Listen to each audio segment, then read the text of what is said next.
Hey, all right, welcome back to another episode of Raff's Brain, a show about things that are interesting to me. I am your host, Rob Rafferty. It's time for a little afternoon drive to the car wash. I thought I'd bring you along for the adventure. The car wash is probably like a 7-minute ride from my house. If you add in maybe like a 5 to 10 minute car wash and a trip back, I thought that gives us plenty of time to have a entertaining and constructive episode of the show. What shall we discuss? Well, it's been a while since we've done a walk and talk, so I figured this could be a kind of version of walk and talk when I'm driving instead of walking. But I don't want to call it I don't want to call it drive and talk. That doesn't rhyme. There's something about the rhyming of walk and talk that makes it a great title for the style of show. So I think I need something that rhymes with drive or ride or some other form of word that is related to driving in a car, transportation, vehicular, mobile, I don't know, let's work on that together. Just on top of mind, drive and thrive.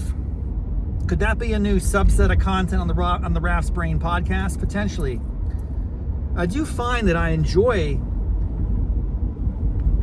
talking while I drive. I'm paying total attention to the street. My awareness is on, like it's on point. I'm not distracted. I'm very, very aware of what's going on around me, and I just want to make sure that people understand that. I'm not really. I very rarely even look into the camera, except for instance when I approach a red light. Then I can take a moment to actually address you, the audience, directly, which only matters for the tens of followers that are watching on YouTube, and it means nothing to those of you who listen on the podcast. But whatever version you're on, thank you so much for being here. We're going to try a drive and thrive, working title, or a ride and abide.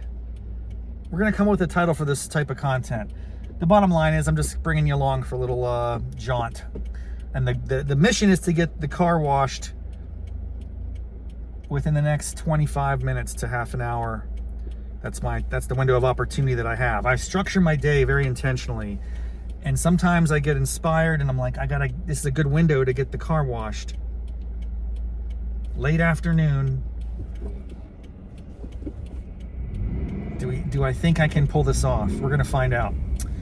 I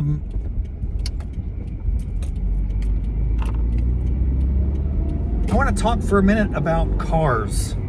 Since we're in a car, and this might be the inaugural episode of a drive and thrive or a ride and abide,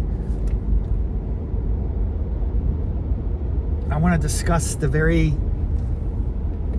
product that's transporting me at the moment. We all are familiar with them. Presumably many, if not all of you, have or own or are familiar with cars, vehicles. We have some relationship to these objects. Some people are pretty intense about it.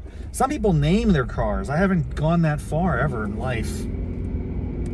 My sister has several cars and she names them with her family, and that's great. I just think it's a little weird. I'm not that intensely emotionally connected to an inanimate object like this. I wonder how many of you name your cars, and if so, what names do you give them?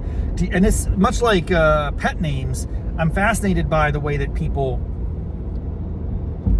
have a lot of, this guy's turning left. The left turners, man, the left turners always do you wrong. They always ruin your drive. Thankfully, he got through before the traffic came, so it wasn't too bad. But I could be stuck in this lane for a while. We'll see. Let's talk for a second about naming cars. And if you do that, first of all, what percentage of society names cars versus doesn't name cars? I'm going to bet that the majority of people don't name their cars. I think it's going to be a very small percentage of the population that gives a name to their vehicles. And if you do that, I'd like to know in the comments, what do you name your car? What's the best car name you've ever heard? And on a tangent, now we're converging into one lane here. This is always a lot of fun. Traffic patterns, dude, they're so amazing. I like the zipper theory, the idea that like you take turns one at a time, boop, boop, boop, boop, boop, and that should accelerate things. The problem is, if everyone that's driving is not on board with the zipper theory, it won't ever get executed well, and therefore it's like a clogged up zipper. Like, what's that movie? Something About Mary. Oh my. If you don't know the opening scene of that movie, you need to watch it. It's so hilarious. Wow. The Frankenbeans. Oh, Frankenbeans. That's basically the equivalent of what it is traffic in the city, man. And the suburbs and the DC metro area is Frankenbeans, baby. Everyone's back to work. The construction's ongoing. It's perpetual. And you got, road closures, mergers, and you're supposed to be zippering in. But we all know what zippers in is, it turns out to be Frankenbeans. And you get the Frank above the beans above the Frank. Good times. All right. Back to car naming. I don't know. I don't name my cars. I'm trying to think about the people I know that name their cars. My sister names her cars. They have a red car. It's called Robin. I guess that's a cool name. I don't know how they came up with that name. But if you name your car, let me know. Drop it in the chat box or in the comment box. I'm going to judge it on a scale of 1 to 10. Similarly, I just think it's a fascinating thing. I think, first of all, a minority of people probably name their cars. And of that minority, I'm curious to know the basis of the name. For instance, is it a human name that is just given to a car? Or is it just another crazy name like the Beast? Oh my gosh, I guess I did name my car. I can't believe I forgot about this. My first car, the only car I've ever named. How do I get into this place? Here we go. Okay. The only car I've ever named. How could I have forgotten this? I mean, I guess I just lied to you. I said I never named my cars. I don't name my cars. I named my very first car when I was 16 years old. It was a 1990 Plymouth Horizon, which is another way of saying Dodge Omni, the more popular brand name for this car. And to this day, it's the best car I've ever owned. No offense to this car that I'm currently in, which is okay. It's a 2015 Subaru Impreza stick shift. But man, that Dodge Omni / Plymouth Horizon, the Blue Weasel, that's what it was called. It was, of course, blue in color. And I don't know where the weasel term came from. Of course, I have a walker here who's going to be walking across and it's going to get in my way. And I mean, walkers are annoying on busy streets, like they're NPCs in life, and they just sort of like exist, and they're there to frustrate you and prevent you and impede you from making left-hand turns. All right, I'm in line now. I'm at the entrance of the Wash and Run. That's the name of the car wash. I got about 4 or 5 cars ahead of me, so we could be here for a while. But it's not as bad as I've seen it in the past. It'll be okay. Automatic car wash. What a moneymaker. But only at a certain time, right? I feel like if you could do a pop-up automatic car wash, that might be a real interesting business model. Because a lot of times it's dead. A lot of times it's unused capital. It's just sitting here. It's not washing cars. It's not being utilized. It's empty. But man, when it's in demand, the line can stretch all the way out to the street.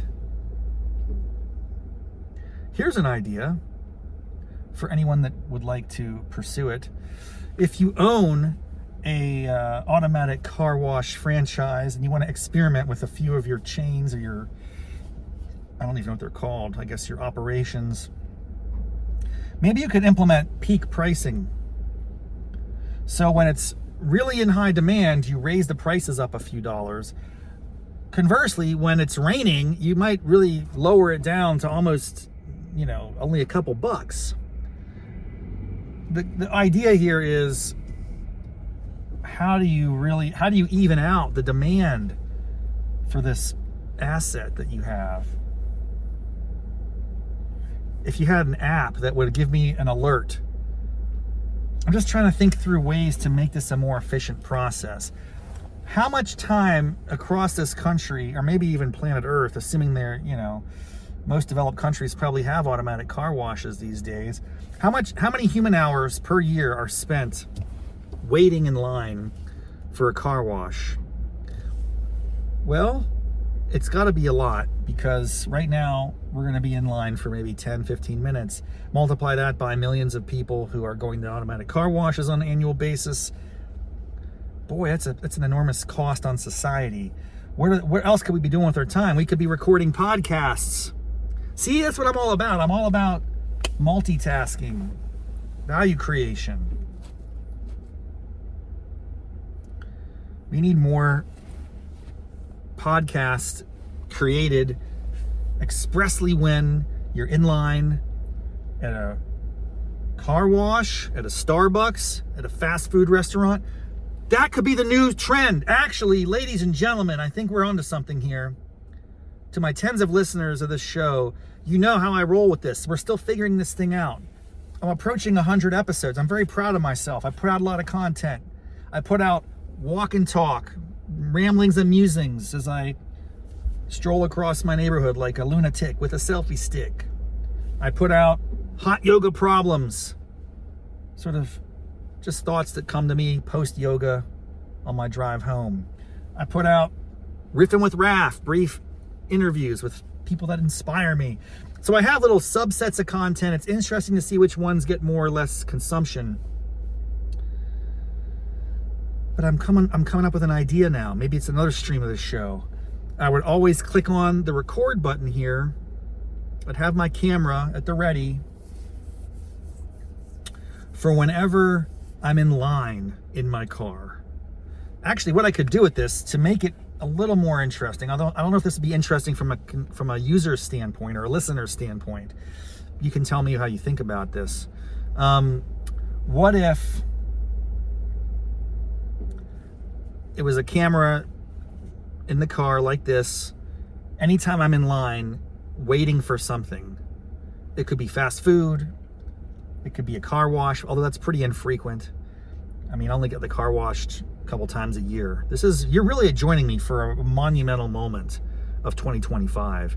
Q1 2025, I'm starting off strong. It's not even really the start of Q1. We're almost in the third month of Q1. By the way, why am I dividing my life up into quarters like this? That's just really disturbing. It's very corporate.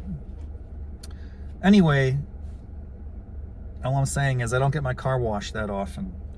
I don't know what the normal cadence is for car washes. What's a healthy...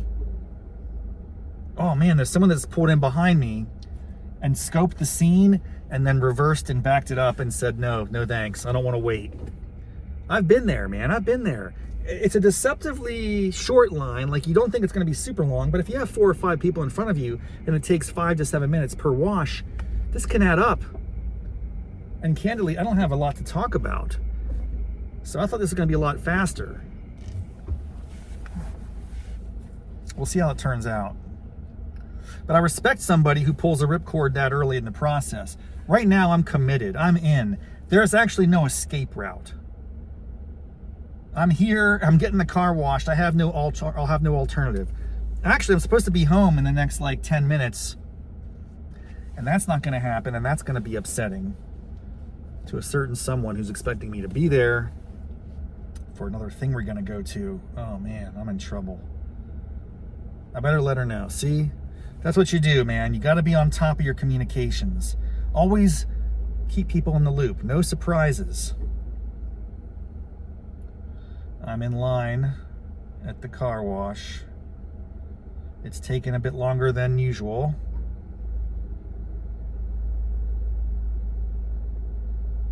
Should be back in the next 15, 20 minutes. That's the hope.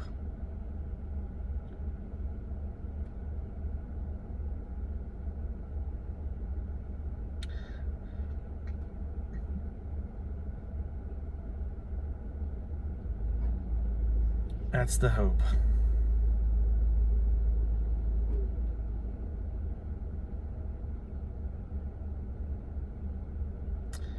So we'll see how that goes. I'm just happening to look at this on my seat. Story time. A couple weeks ago, something arrived in the mail. A letter from Mr. Tire. It was my second notice. That's a very effective tactic as a kind of as a marketing message. It looks very official. It has this safety inspection. It says second notice. It looks very formal. Almost looks like it's a parking ticket or something, like you're in trouble. So I felt compelled to open it. Frankly, I don't remember the first notice. I'm not sure they sent a first notice. This might just be a very effective marketing tactic. If so, hats off to you. What's interesting is the return address on it is Virginia Authorized Inspection Site, Mr. Tire Auto Service. It almost makes it feel like it's a formal notification. Very effective marketing. It's not just like a flyer or a postcard or an advertisement. Although it is an advertisement, it's a very clever one.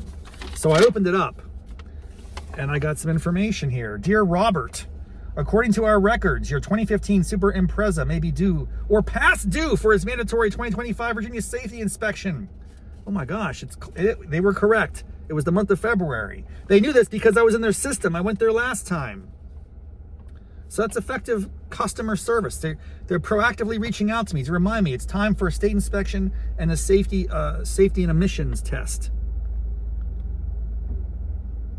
And then they give me all the contact information, their hours of operation, their website. So I called them up, and it turns out they don't take appointments. Now that's a little strange. You send me this flyer, you're invested in getting my attention, making me take action. I call up to schedule time when I can drop my car off. And they're like, well, you know, we kind of just do first come, first serve. And I'm like, oh man, that's convenient. The car's moving, let's go. I love it when we're getting closer and closer to the entrance of the car wash and just get the anticipation build. We're gonna pause on this Mr. Tire story for a second. I want to share with people the options for the car wash. Man, I didn't realize how much it costs to get a car wash. It's been a while. I have three options. I have the deluxe wash, which is kind of interesting. That's like the lowest quality of wash, but it's called the deluxe. I thought deluxe was... We should look into this. Hey Siri, what is the word deluxe? What's the definition of the word deluxe? The word deluxe is an adjective that means luxurious, high quality, or superior. This answer is from beckandtentoauthority.com. Luxurious, superior. Wow. Deluxe wash is $11. That's the bare minimum is going to be luxurious and superior. Okay, good to know. But if that's not enough, we got the next step is called the ultimate wash. Hey Siri, what's the definition of the word ultimate? The word ultimate can be used as an adjective to describe something that is last, final, elemental, fundamental, or maximum. It can also be used as a noun to refer to a final point or result.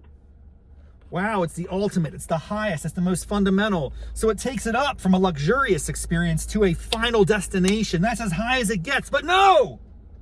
There's another step up. The ultimate. It's called the shine and protect. It's even higher than the ultimate. So deluxe wash, $11. Ultimate wash, $15. Shine and protect, $17. What's the difference between these I'm going to take a quick photo of it. I don't want to think about this. I'm going to take a photo. I'm going to use ChatGPT, a remarkable tool. I'm going to take a photograph of the menu options here. I'm going to upload it to ChatGPT in real time. And I'm going to ask it, what is the best option for me, a budget-conscious person with a very dirty car? What is the best option for me? I don't want to even consider myself a budget-conscious. I'm just going to what's the difference between these options?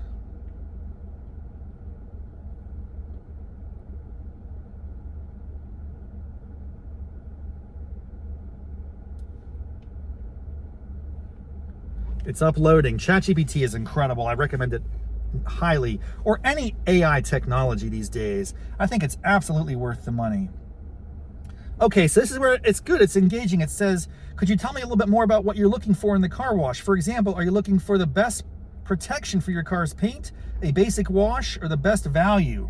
I'm going to say the best value. Best value, please. But not too stingy. It's probably gonna give me the medium. I mean, the ultimate wash is probably the way to go, but for only $2 more, you get the Shine and Protect.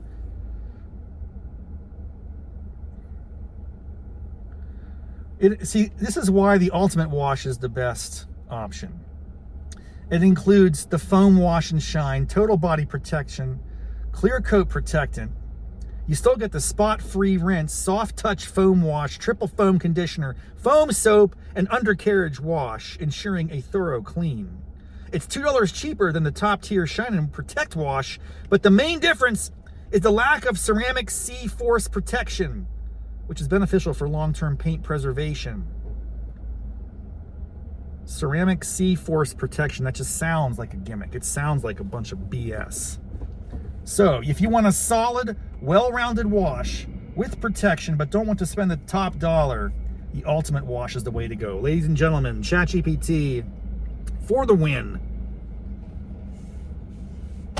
That was real time, dude. You take a picture, it reads it, it analyzes it, it understands. And I trust it. I might just start making this thing make decisions for me in life.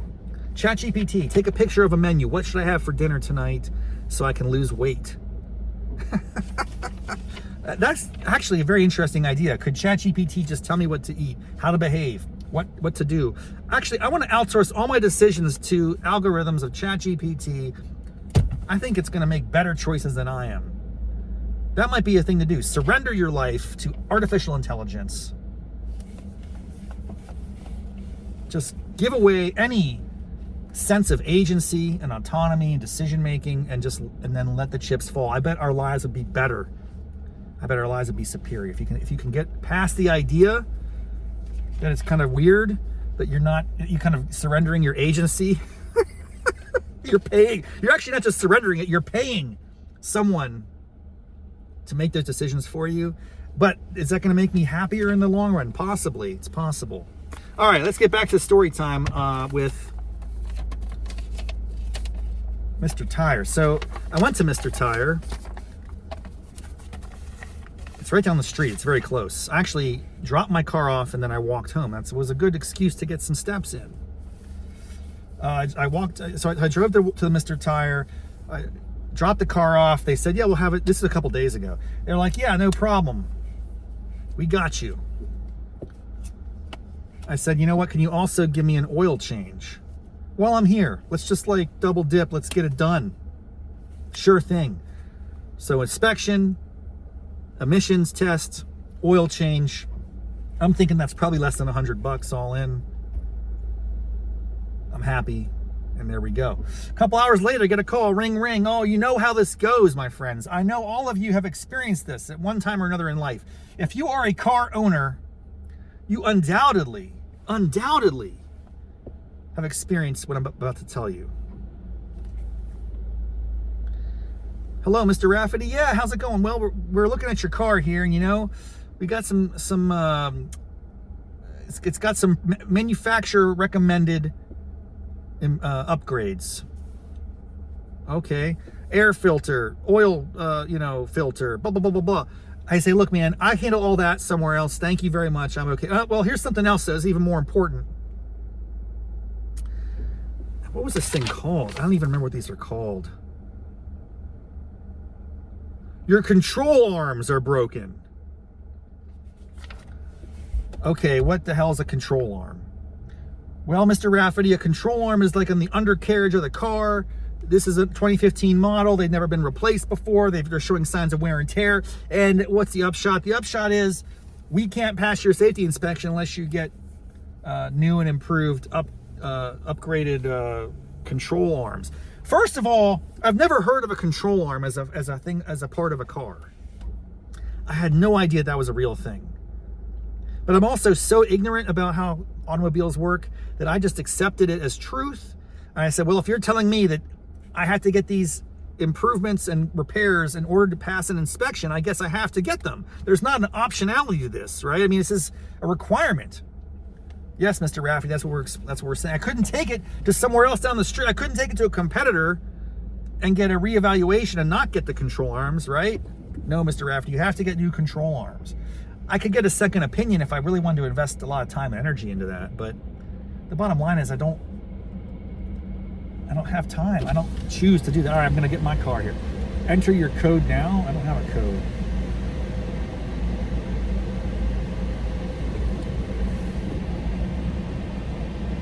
Okay, I'm gonna get a ultimate wash.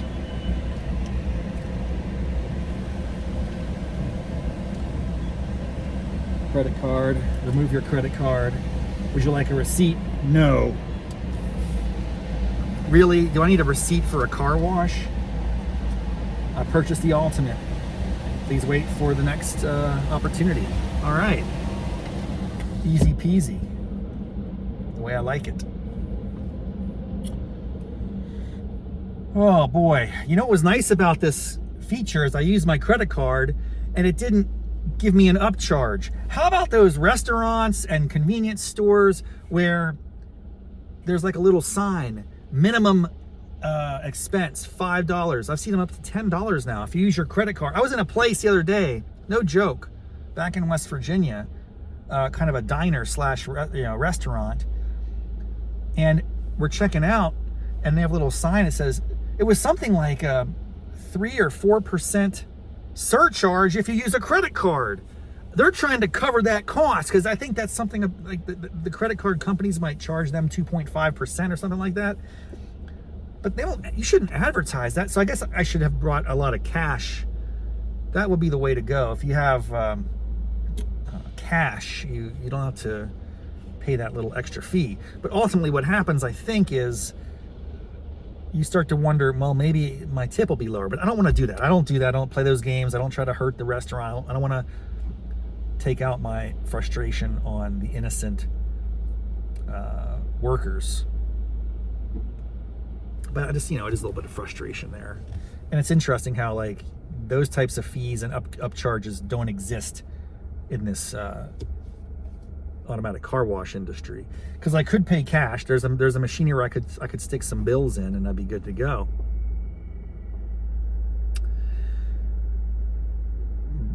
But they don't give you a discount for using cash.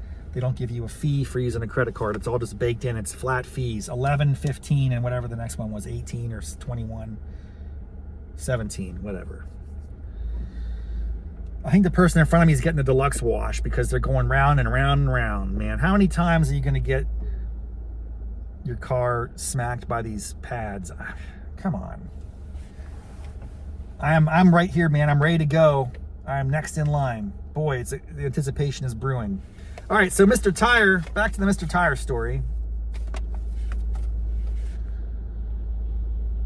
Okay, well, what's the damage, right? I mean, ultimately, they're telling me I got to have these control arms repaired, some other jazz. Well, the control arms and the oil change and the inspections, Oh, by the way, there's a couple other things that you didn't pass inspection on. Your rear lights out and some other lights out. Okay, what is it? What's the damage, son? Dudes, how much do you think that costs? I was thinking, okay, maybe like $500-600. I had no idea. I really am so clueless. Would it surprise you if I said almost $2,000? $2,000. I just wanted to get an inspection, bro. I don't need a new car. I looked up the Blue Book value, the Kelly Blue Book value of a 2015 Subaru Impreza stick shift with about 60,000 miles. It's probably like $10,000. So 20% of the value of my car to get new control arms. I don't even know what the heck a control arm is. I've never heard of a control arm. I swear to you, I know like a combobulator. You got other stuff. We got, okay, green light, drive in now. I'm just kidding. I don't know much about cars. Oh, here we go. The undercarriage spray. You got to get that nice and good. You got to go slow with the undercarriage spray. Oh, it's getting soaked. Got to get the undercarriage cleaned. That's the most important part of the car. But gotta get my control arms all cleaned up. Okay, we're driving. We're moving. Drive ahead slowly. That's what I'm doing. Stop. Here we go. I love car washes. Back up, motherfucker. All right.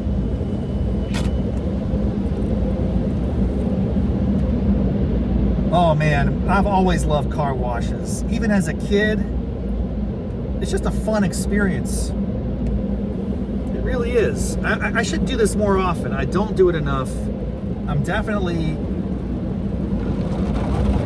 probably 2 to 3 times a year max. Is that normal? Is that too much? Is that too little? What do you think?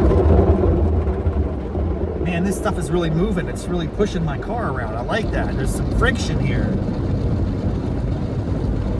We got that ultimate wash, not the deluxe. We got the ultimate terminal wash.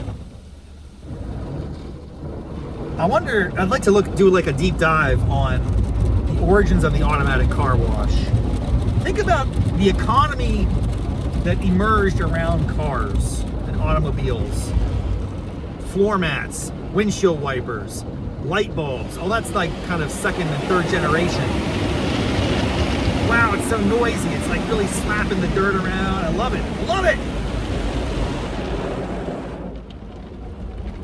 But then when did automatic car washes come on the scene? When was that really a prominent thing? And of course, initially, I bet it was a very sophisticated and expensive luxury item. It probably was initially for the elite, right? Like so many things, so many innovations in society are initially very expensive. They're out of reach to the common man.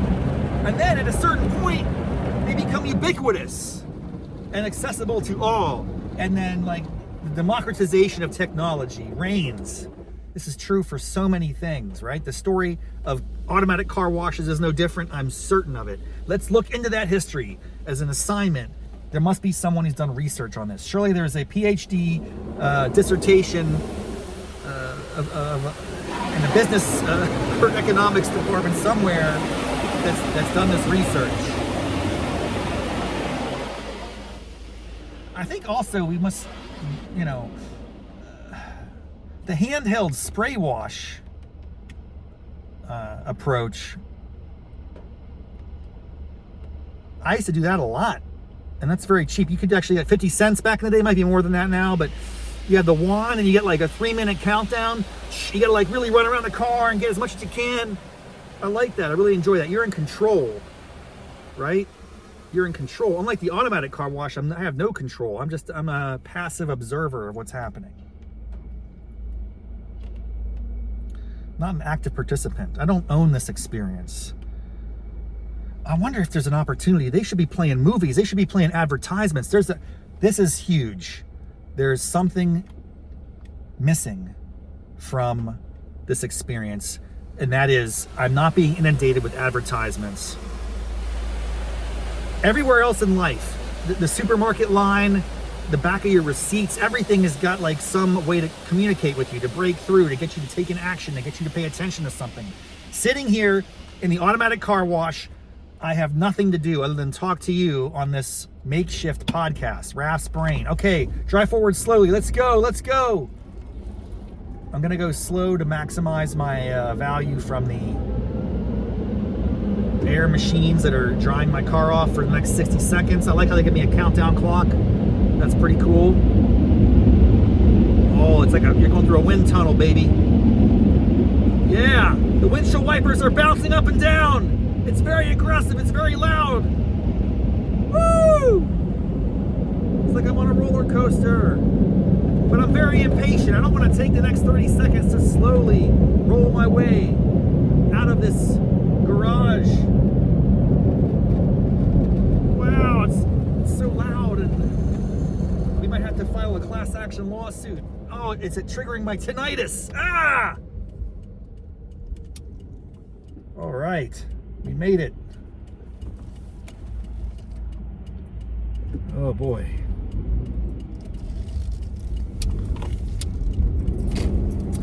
Well, that was fun. Heading back now. As I was saying, there might be an opportunity, a business model to sell advertising on the interior of automatic car washes. I don't think that would need to necessarily be a fixed visual, like a billboard. The other problem is like things are getting wet. So it's like, how would you do this? There might be like really intensely waterproof commercial grade digital screens, and you can sell 30-second increments of advertisements to your customers. You could even have an optional experience, I'm making this up, if you add an extra quarter or 50 cents to your charge on the way in, it'll start an episodic original web television show or web content. I'm kind of coming up here. How do we do this? And if you turn your radio to a certain dial or a certain call number, not a call letter. What is it? You just have to adjust your radio to a certain frequency, and you'll get the audio from the video on the wall. I don't think anyone would do that. That's not a winning solution. I'm riffing here. I'm making things up as I go. But I'm just telling you, there's something about this that could be very compelling. I might have to call the wash and rinse or whatever it's called, the wash and shine. I have to re-listen to the episode to remember the name of that place. I only go there once in a blue moon. How often are blue moons, by the way? Is it true that I go there once in a blue moon? I might go there more than once in a blue moon. Depends on the frequency of blue moons. While we're at a stoplight, I'm going to ask, hey Siri, how often do blue moons occur relative to that saying, once in a blue moon? On average, a blue moon occurs once every 2.7 years. This is why the term once in a blue moon is used to refer to things that only happen occasionally.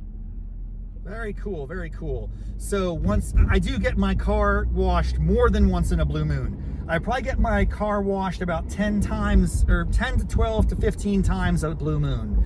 We should start using that saying accurately, because I've heard it misused a lot. People are like, oh, I'm gonna go to McDonald's. How often do you go? Once in a blue moon. No, I go there like 50 times. I go there 500 times in a blue moon. That would be like 200 times a year. We got to get more precise in our language, folks. We say all these things, we don't know what we're talking about. We make it up as we go. I hear you. Let's just think more, a little deeper. That's all. Okay. I'm gonna take a right here. There's too much traffic ahead. We're gonna bypass.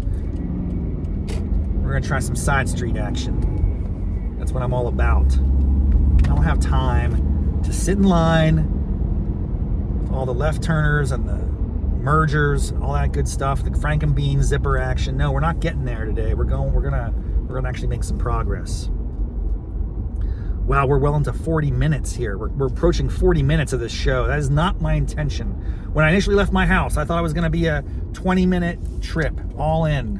maybe 25. It was just a consequence of too many people at the car wash. And again, how can we implement a kind of peak pricing model so we can, moderate that demand and like flatten it out a little bit? I'm not saying you have to do it just on rainy days when you'd have the lower cost. I'm saying maybe certain times of day. Peak pricing, dude, this is a real thing. We all need to be thinking about it. The technology is there. It needs to be deployed much more broadly in society for almost everything we do. I was even thinking the other day when I was at the supermarket, we already, if you're buying milk, for instance, foods that have an expiration date stamped upon them. The moment that thing is put on the shelf, its value to the consumer is going down, but the price is constant. That's why people are routinely reaching to the back of the milk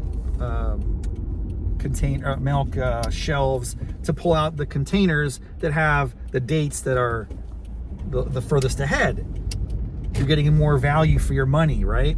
No one wants spoiled milk in their refrigerator because the price is always the same regardless of what the expiration date is. Why is that the case? We need modulated pricing based on the expiration date. As a food approaches expiration, its value to the consumer should go down. Conceivably, it depends. Here's the interesting thing: if you're someone who wants to consume it immediately, its value is really the same. But if you're someone who wants to have it and spread out the consumption over time, you're obviously not very excited when you get something with a rapidly approaching expiration date. So how come we don't have variable pricing that drops as the expiration date approaches? This would seem to be in the best interest of the consumer and the producer, that is, in this case, the retailer, the seller, because I bet the seller ultimately ends up with a lot of waste on the shelf. If people don't buy that gallon of milk by the expiration date, it just gets chucked in the trash. That's waste. That's social waste. It's terrible. It's trash. We don't want that. So let's implement variable pricing using all those new technologies that we have, AI, other things that can track and make this all possible for the benefit of everyone. All right, this is a fun episode. I had a good time. I got the car washed. It took longer than I thought. Ride and drive. What do we call it? Drive and jive. Oh my gosh, that could be it. That's it. Riffing with Raff, drive and jive, baby. I love that. I'm going with that. This is the inaugural episode. We're going to do some more of these in the future. Thank you for being here. Have a great day. See you next time.